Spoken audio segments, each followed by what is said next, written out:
Hey, what's up guys? Big Time Collector 01 here, back at you with another face-off video.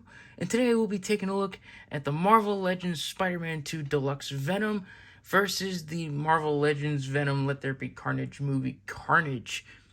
Let's see which one wins. Starting off with round one, we have packaging. We're going to start with the Venom packaging first. I know I already took a look at this figure, but I do want to I've been wanting to pair him up or face him off against this Carnage figure, so let's take a look at Venom's packaging first. As you can see, it is in the style of that Spider-Man 2 game. It's got the white and the red colors. Spider-Man 2 Gamerverse at the bottom, name at the side. Got some artwork on the side here, and that same artwork on the back with a nice little bio. If I'm going to read it, pause it right now. There's a barcode at the bottom. Not much more on the side, not much more at the top. Next, we have Carnage. And taking a look at him, he comes in this black box. As you can see, it has the Venom logo here, name on the side, artwork on the back, or on the side here of Carnage. And then on the back, you get a picture of Carnage and Venom. There's no bio, which I wish there was.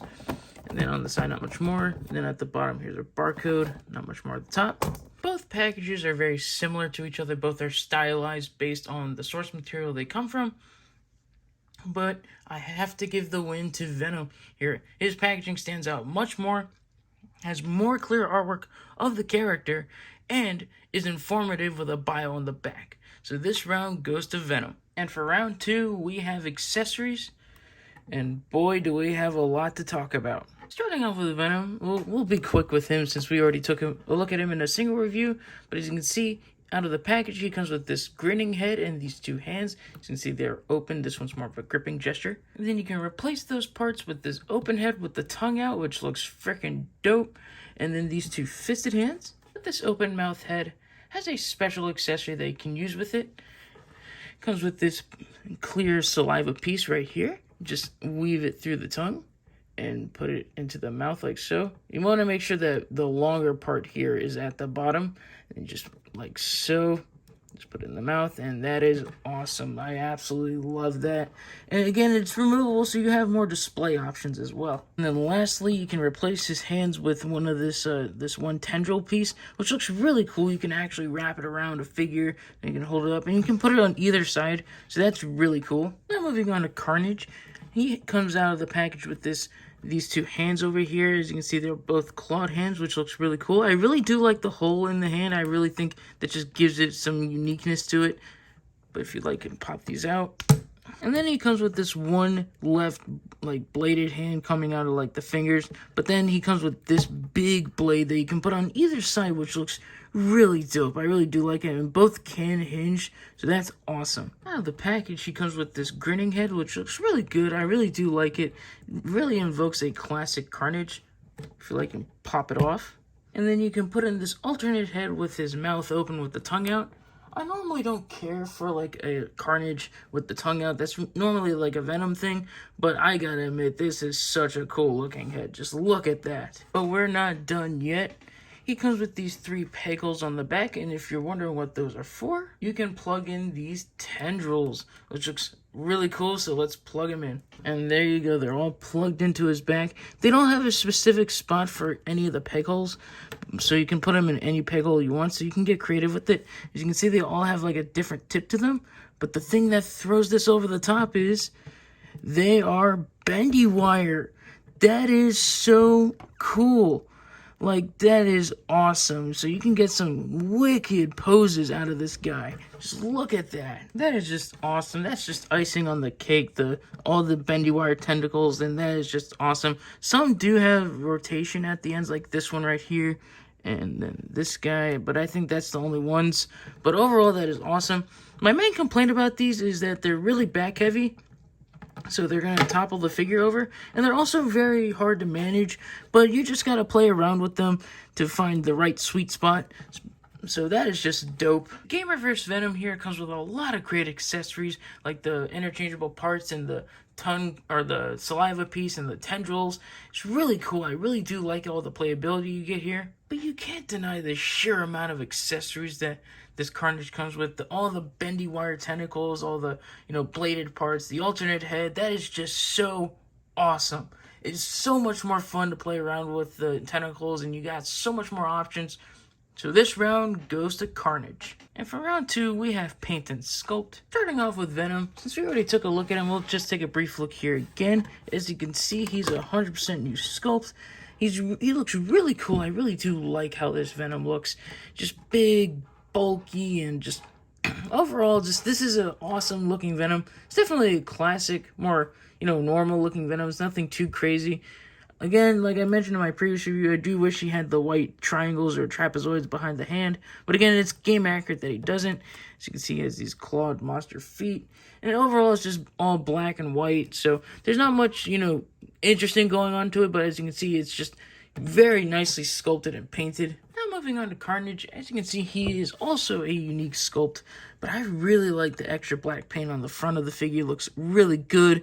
Just brings out all that detail, and the texturing just looks awesome. Like I said, I like the hands. I love how there's a hole in them. You can see you got all these tendril bits popping out. Just looks freaking awesome. I absolutely love how this looks. A lot of people do complain about this figure. They do like how it looks, but when you move it to the back, as you can see, it doesn't have as much paint detail, but there is paint detail there.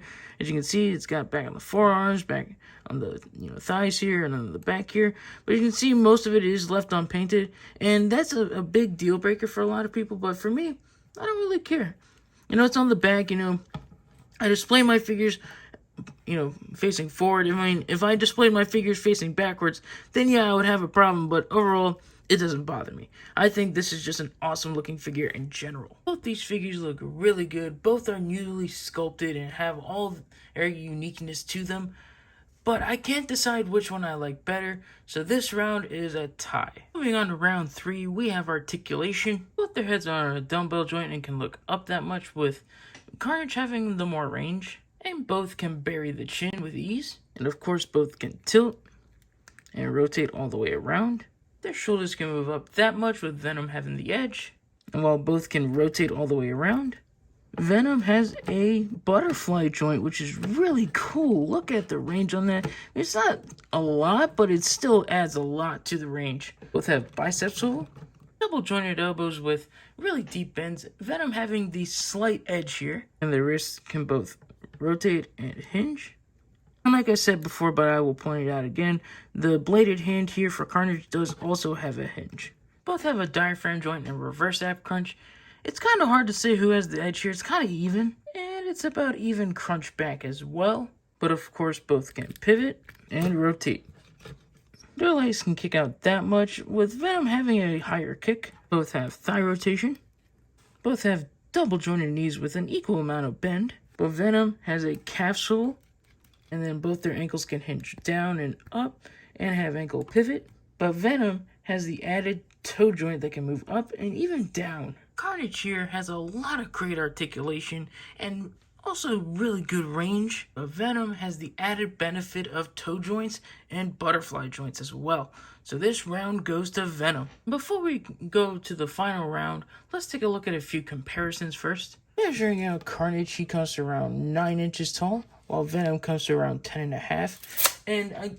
And I haven't even gotten to the first comparisons first, but I gotta say, these two look freaking gorgeous next to each other. I really like how these two look. I mean, again, they are from like different, sources of materials. Carnage is from a movie, Venom's from a video game, so they don't go well together, but damn it, I'm going to display them together. I don't care. This just looks so dope. And then here are these two symbiotes next to two symbiote Spider-Man figures. We have the Marvel Legends Spider-Man 3 Spider-Man next to Carnage, and then the Marvel Legends Spider-Man 2 video game symbiote suit Spider-Man next to Venom. And as you can see, these two figures just tower over both of them. And then since Carnage is from the Sonyverse, here he is next to the Andrew Garfield Spider-Man from No Way Home. I would have brought my movie Venom in for a comparison, but I couldn't find him. He's somewhere in storage. I just have to find him. Now, moving on to the final round, we have price. Venom here is a deluxe figure, and he costs around $60. And I have to say, that's not a terrible price for this figure. I mean, you do get a lot in the package for this guy. I mean, he's huge. He comes with a pretty good amount of accessories for a figure this size, and pretty good engineering as well. Carnage here comes with a lot more plastic, if you ask me. He comes with the bendy wire tentacles, you know, the interchangeable bladed hands and an alternate head, and really good articulation as well. And not to mention that he's 100% newly sculpted as well. He only costs around $40, which is really good. I think that's a really good deal for this figure. So this round goes to Carnage, but that leaves this face-off in a tie, 2-2. And there you guys have it. There's my symbiote face-off between the movie Carnage versus the video game Venom. I hope you guys enjoyed this review because I've been really wanting to do this one specifically. I had this one in the works for a bit. I wanted to release it closer to Father's Day since, ironically, this is a father and son right here. Technically in the comics, but time constraints and stuff like that. But overall, these are really good figures. Both of them are very fun in their own right, and you know, both are available right now on BBTS, Amazon, wherever you can find your action figures. I hope you guys enjoyed this review because I really enjoyed making this face-off, and I hope you guys leave a like, comment down below, and subscribe, and I'll catch you guys in the next one. See ya.